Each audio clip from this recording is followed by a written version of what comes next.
Assalamualaikum warahmatullahi wabarakatuh. Waalaikumsalam warahmatullahi wabarakatuh.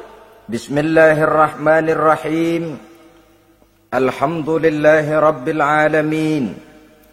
Wassalatu wassalamu ala ashrafil anbiya'i wal mursalin, Sayyidina wa maulana Muhammadin wa ala alihi wa ashabihil mujahidin at-tahirin, amma ba'du.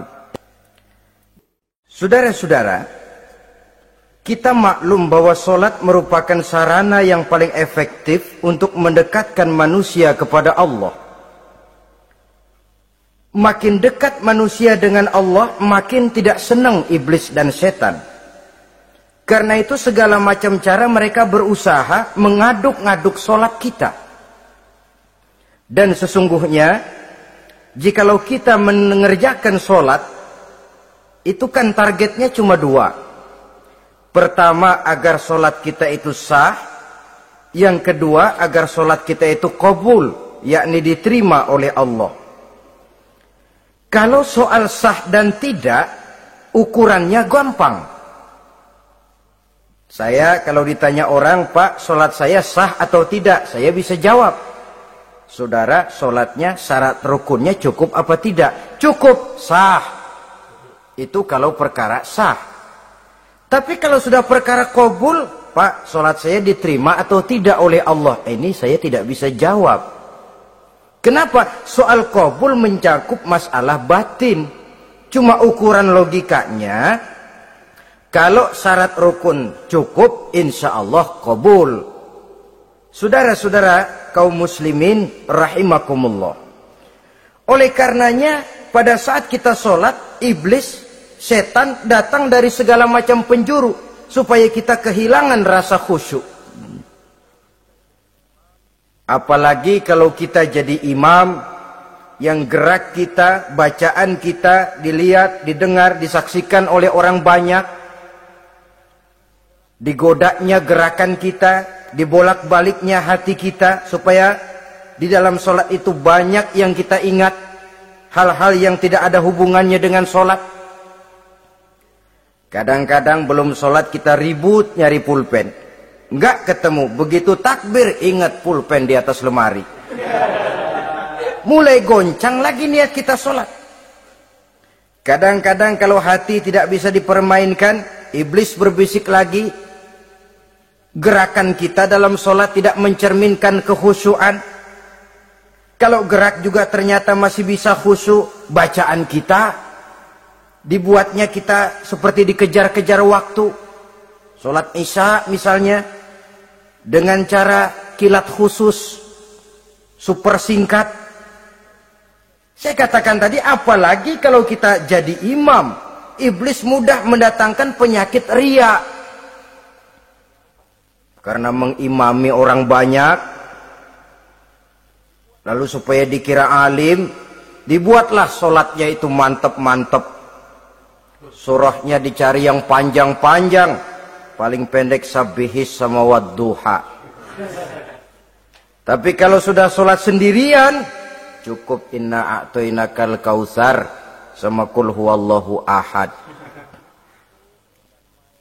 Kayaknya khusyuk bukan main. Kalau imam, bahasanya dipaseh-pasehin kayak orang 16 tahun di Mekah. Usolli fardhol maghribi salasa raka'atin.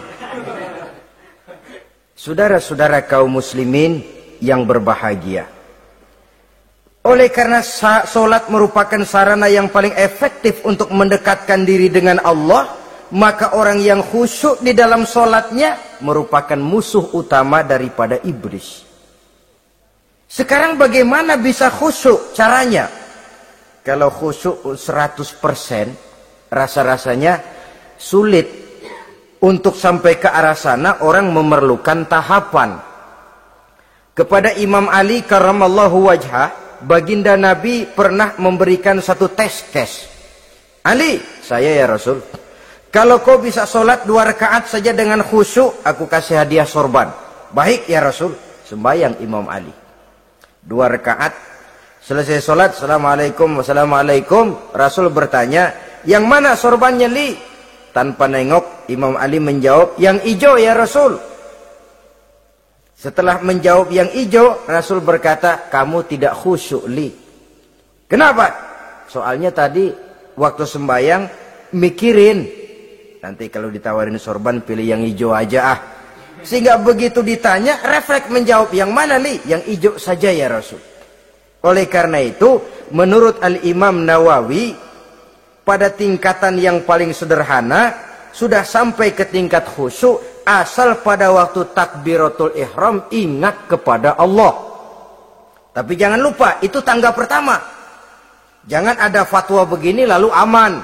Yang penting kan takbirnya ingat Tuhan, belasononya mau kemana kek. Bukan itu. Itu pada tingkatan pertama sudah sah dipandang khusyuk solatnya orang awam, asal pada waktu takbiratul ihram dia ingat kepada Allah.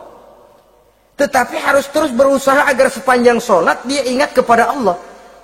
Caranya bagaimana? Pertama, menanamkan diri bahwa pada saat kita sedang mengerjakan solat, yang lain tidak ada kecuali Allah.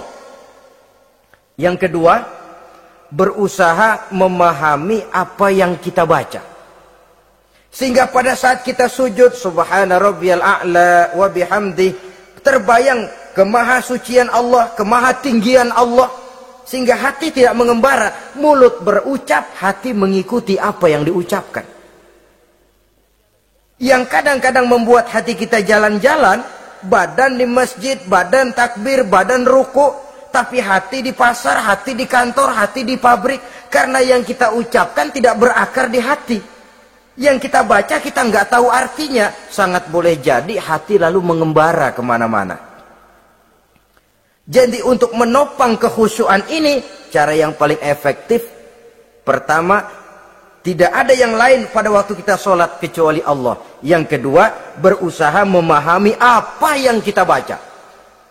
Dikala kita sujud dikala kita duduk di antara dua sujud, Rabbighfirli, ya Allah ampuni dosa saya, warhamni, kasihani saya, dan selanjutnya. Mulut membaca, hati mengikuti. Dengan mengikuti, hati tidak terlalu mengembara, ada tempat dia kembali. Saudara-saudara kaum muslimin rahimakumullah. Itu yang kelima. Yang keenam, yang menjadi musuh iblis, mukminun nasih, orang mukmin yang suka memberikan nasihat, orang mukmin yang suka memberikan petunjuk, termasuk juru-juru dakwah, para muballigh itu merupakan musuh utama iblis. Kenapa? Tiap hari iblis kampanye, tiap hari iblis mengajak dengan segala macam cara yang kalau perlu dia berikan kamuflase, dia berikan fata morgana. Kalau perlu, yang haram dia bungkus dengan merek halal. Kalau perlu,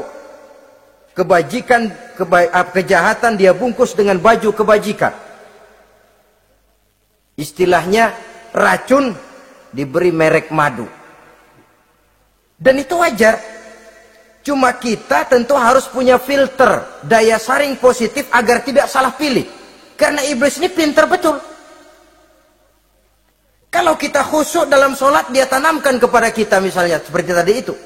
Sholatmu memang hebat, khusyuk. Di kampung ini tidak ada orang yang sholatnya seperti kamu. Tertanam itu dalam hati kita, timbul ujub. Akhirnya, iya, gue lihat-lihat di kampung sini kagak ada yang sembayangi kayak gua. Nah, sudah masuk iblis. Jadi dia pandai mengikuti gerak hati dan irama denyut jantung manusia ini. Kemana kecenderungan manusia, ke situ dia masuk. Pendeknya iblis itu ibarat tukang joget, dia ngerti bener irama kendang.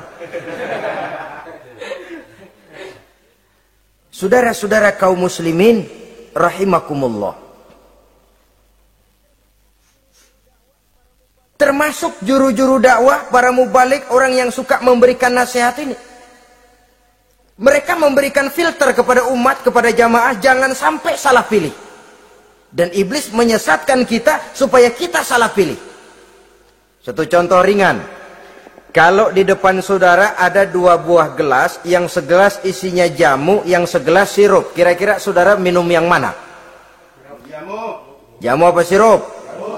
Sirup apa jamu? Jamu. Orang yang pikirannya panjang, dia pasti minum jamu.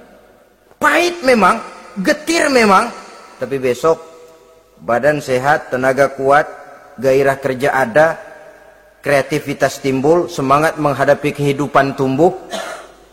Orang mukmin, orang yang berpandangan jauh ke depan. Pandangannya panjang.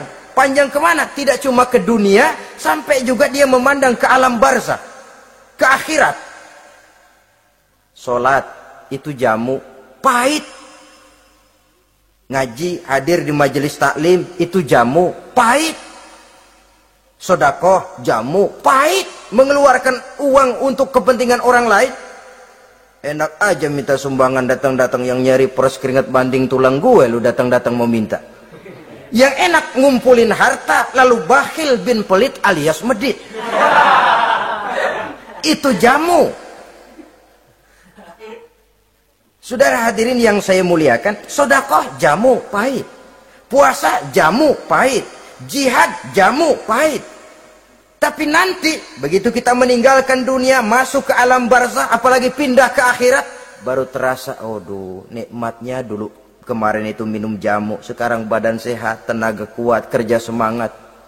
Nikmatnya dulu saya waktu di dunia sholat, rajin ngaji, suka sodako, suka menolong orang. Sekarang terasa manfaatnya. Begitu saya berada di alam barzakh, apalagi sudah dibangkitkan di padang mahsyar di akhirat nanti, terasa seluruh kebajikan yang saya kerjakan. Nah, orang yang berpikir jangka pendek, cuma ngelihat yang ada di depan hidungnya saja. Ngapain minum jamu getir? Sirup nih, manis. Dia minum, dia ambil sirup, minum. Manis memang pada waktu minum, tapi besok bibir jontor. Meninggalkan perintah Allah, sirup itu.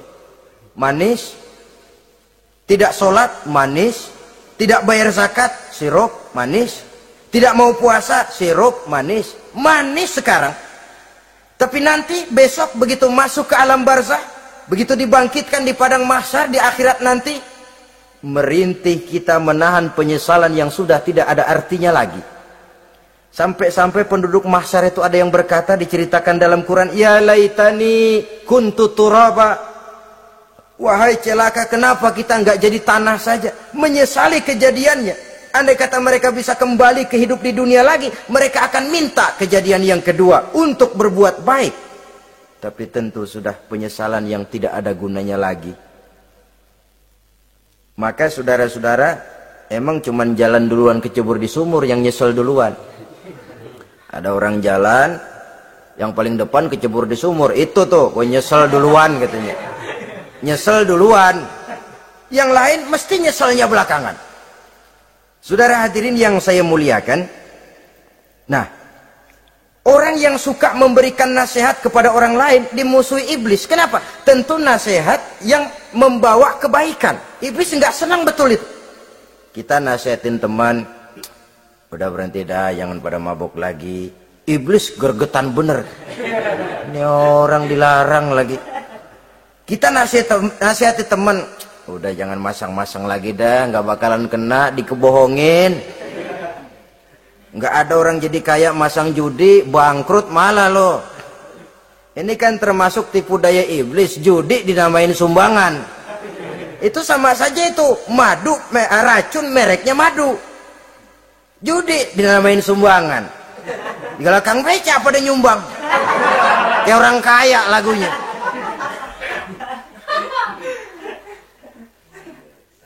Saudara-saudara kaum muslimin rahimakumullah, adalah kewajiban kita memang untuk tawasau bil haq, saling nasihat menasihati. Setiap kita juru dakwah, setiap kita wajib menyampaikan apa yang sudah kita tahu kepada orang yang belum atau kurang tahu.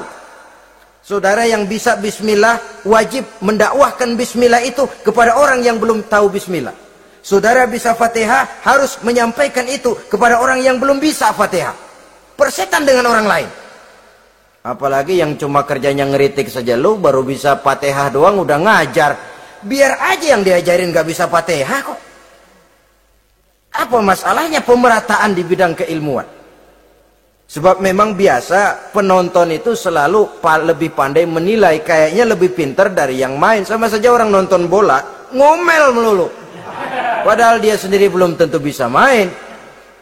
Dengerin orang pidato pun begitu, monten bisa. Wah, kalau dia yang pidato 1 jam kayak semenit. Tapi kalau si Ano tuh kita udah pegel belum juga mau berhenti. Monten bisa, coba dia suruh pidato udah 1/4 jam masih ama ba'du. Apa mau dibilang ama ba'du?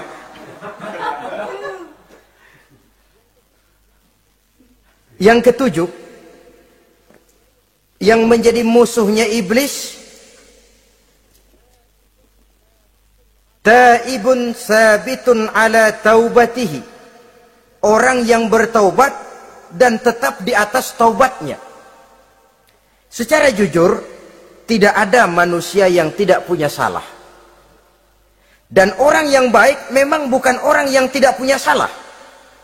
Karena tidak ada orang yang tidak punya salah. Orang yang baik adalah orang yang apabila melakukan kesalahan dia segera sadar, dijadikannya itu sebagai pelajaran untuk tidak diulanginya lagi pada masa yang akan datang. Biasanya kita menghakimi orang pintar, kita nggak merasa bahwa kita juga punya kesalahan. Kalau kita ngelihat maling ayam kita teriak, padahal kita nyolong kambing. Lebih besar dari si maling ayam, merasa diri lebih benar dari yang lain, padahal kita lebih kotor dan lebih jelek. Hilang sifat introspeksinya. Yang kita musuhi, yang kita caci maki, tahu-tahu kita sendiri yang melakukannya. Saudara-saudara kaum muslimin, orang yang bertaubat dan tetap dalam taubatnya stabil, itu musuh iblis. Apa ada orang yang taubatnya nggak tetap? Ada, yang istilah kita taubat sambal namanya. Kalau dia makan sambal kepedesan, taubat makan sambal. Besok mau makan kagak ada sambal, ngomel. Mana sambal? Kemarin udah taubat, sekarang mana sambal? Ini taubat yang namanya taubat sambal. Istighfar, habis istighfar, nyolong lagi, istighfar lagi, besok nyolong lagi, istighfar lagi. Itu taubat yang tidak tetap namanya. Allah Maha Pengasih dan Penyayang dengan segala kebesarannya. Ia akan memaafkan segala perbuatan yang bersifat salah dari hamba-hambanya. Cuma manusia kadang-kadang yang tidak mau memaafkan dirinya sendiri. Amat dungu manusia macam ini, membiarkan dirinya hanyut berlarut dalam lembah dosa, sementara dia diberikan umur tidak digunakannya untuk bertaubat. Innallaha yaqbalu taubatal abdi ma lam yugharghir. Allah senantiasa akan menerima taubat seorang hamba sepanjang nafasnya belum sampai di tenggorokan. Kalau nafas sudah sampai di tenggorokan baru berniat taubat, kasib terlambat. Kayak Fir'aun. Fir'aun itu begitu ditenggelamkan di lautan merah, udah cengap-cengap mau mampus, baru ngomong dalam sekaratnya, amantu bi Rabbi Musa wa Harun. Kalau begini mah saya juga percaya sama Tuhannya Musa. Udah sekarat baru mau taubat, malaikat maut gemes banget, dilelepin, mati.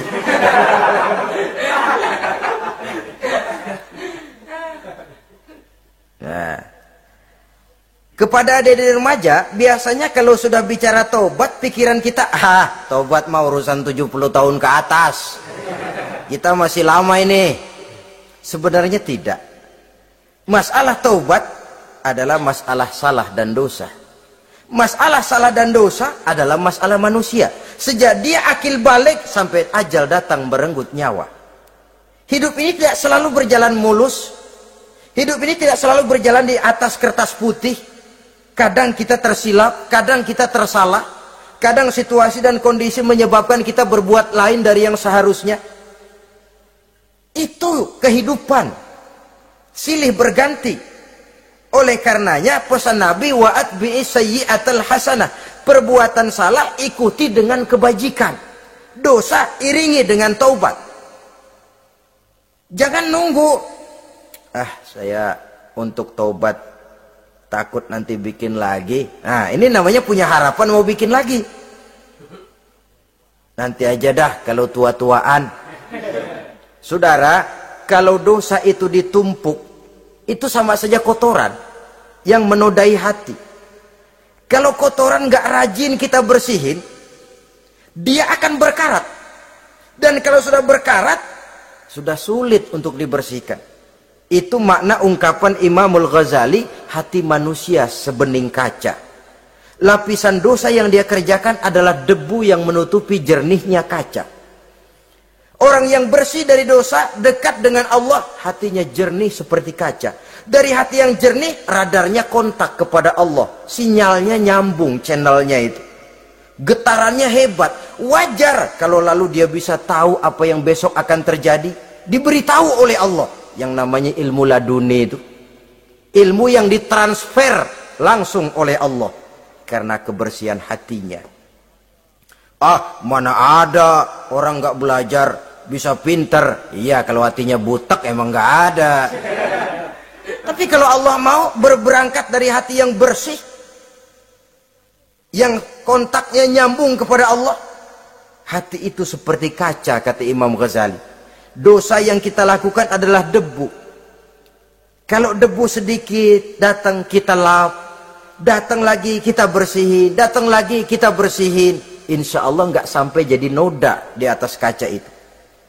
Tapi kalau nunggu debu itu sampai bertumpuk, besok aja ngelapnya dah, besok aja ngebersihinnya, bertumpuk dia, sulit membersihkannya. Walaupun kena, nodanya tentu tertinggal di atas kaca itu. Karena itu, dalam kehidupan remaja misalnya, pemuda misalnya, kita tidak bisa menolak mode, tidak bisa menolak musim.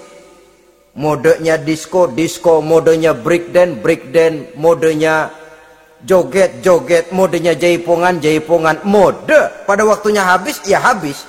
Tapi bagaimanapun dia akan punya dampak, memberikan bekas dalam membentuk kepribadian. Dan ini efek yang tidak kita inginkan. Efeknya, bukan modenya itu.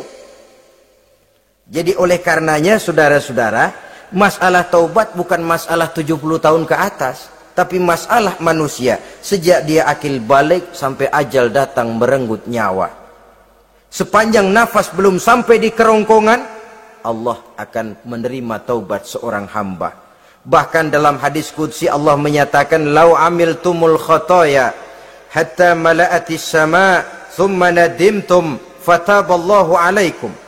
Kalaupun kamu berbuat dosa sampai penuh langit dengan dosamu, kemudian kamu bertaubat dan menyesal, Allah pasti akan menerima taubatmu.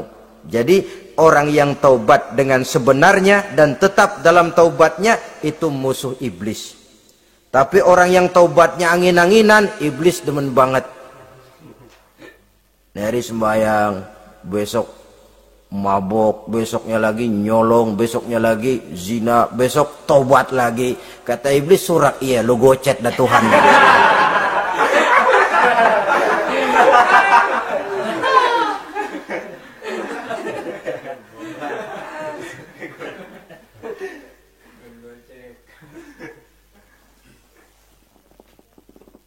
Selanjutnya, yang ke-8, musuh iblis, musuh setan, mukminun yudawi mu'alat taharah.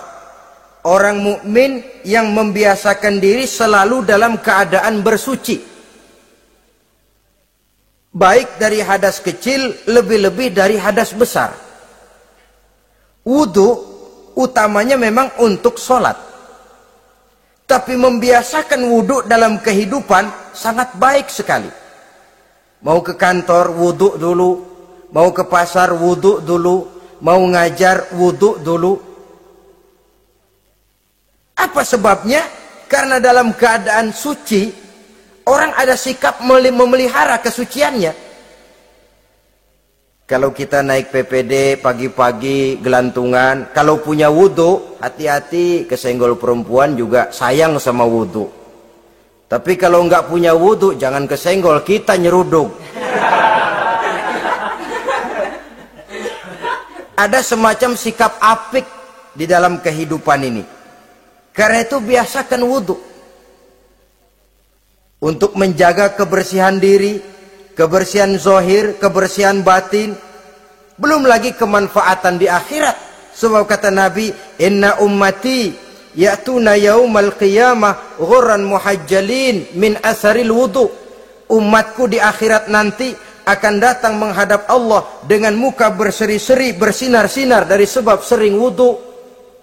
Sehingga tidak usah mengaku pun Rasul akan memanggil karena muka yang sering tersentuh air wudu ini. Mu'minun yudawimu alat toharah. Orang mukmin yang selalu membiasakan diri berada dalam keadaan suci, berwudu. Kita lihat ajaran wudu ya. Dari sejak bacaan-bacaannya saja itu sudah membawa manfaat.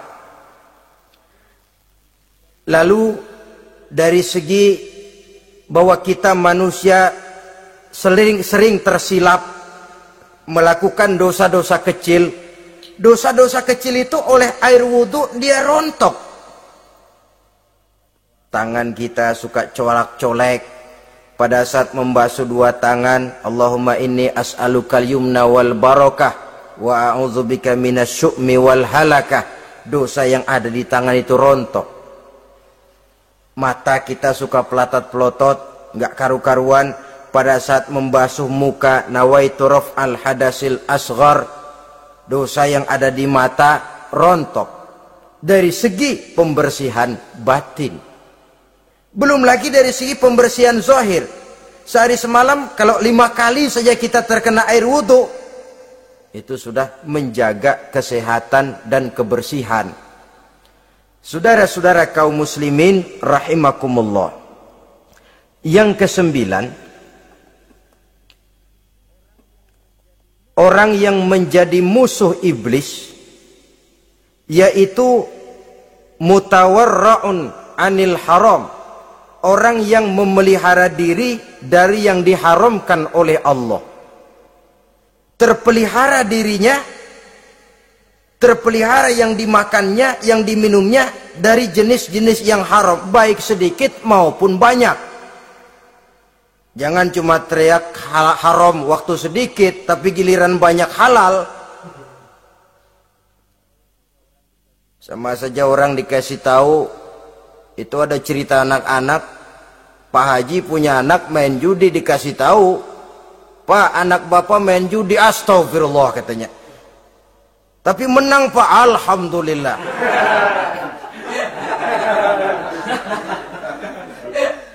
Ini kan sama saja, giliran sedikit dibilang haram karena dia nggak dapat jatah, begitu dapat banyak dan dia kecipratan jadi halal. Yang sedikit haram, banyaknya pun juga haram. Yang banyaknya haram, sedikitnya juga haram. Ada orang bilang minuman keras kalau nggak mabok kan nggak haram. Yang memabokkan banyaknya, sedikitnya tetap saja haram. Ma askaro kasiruhu faqaliluhu haramun. Apa yang banyak menyebabkan jadi mabuk, sedikitnya pun juga haram. Saudara-saudara kaum muslimin, yang ke-10 yang terakhir, musuh daripada iblis ialah mukminun rahimun. Orang mukmin yang berhati pengasih. Orang mukmin yang suka menyambung silaturahmi. Orang mukmin yang tidak suka bertengkar. Orang mukmin yang tidak suka marah-marahan. Kalaupun terpaksa marah, tidak lebih daripada 3 hari. Jadi boleh saja marah kalau alasannya tepat, tapi nggak lebih dari 3 hari. Kalau perlu bikin perjanjian, kita marah ya 3 hari. Itu limit. Tidak halal kata Nabi bagi seorang muslim menjauhi saudaranya lebih dari 3 hari. Tidak halal itu artinya haram. Kita ini kadang-kadang kalau sudah marahan sama tetangga kah, sama teman kah, kadang-kadang suka berlaku perpanjangan waktu. Tidak cukup perpanjangan waktu, ditambah lagi perpanjangan generasi. Enggak cukup kita yang marah, orang lain kita sundut-sundut supaya ngikut marah lagi. Marah pakai ngundang. Kayak mafia lagunya, udah dia marah, orang lain lagi disuruh marah. Saudara hadirin yang saya muliakan, mukmin yang punya sifat belas kasih, berhati jernih, itu musuh utama dari iblis. Tapi mukmin yang suka marah-marahan, tukang hasut dan tukang bakar, itu teman-teman iblis. Oleh karena itu, mudah-mudahan kita semua menjadi musuh iblis. Dan jangan menjadi musuh iblis. Jangan menjadi teman iblis. Sebab iblis sudah kadang memproklamirkan permusuhan. Sekali dia musuh kita, selamanya dia akan tetap menjadi musuh kita. Berusahalah untuk menjadi musuh iblis, dan jangan sekali-kali toleransi. Jangan berusaha menjadi teman iblis. Inilah yang kita bicarakan pada pertemuan ini. Mudah-mudahan ada manfaatnya. Terima kasih atas segala perhatian. Mohon maaf atas segala kekurangan. Wassalamualaikum warahmatullahi wabarakatuh.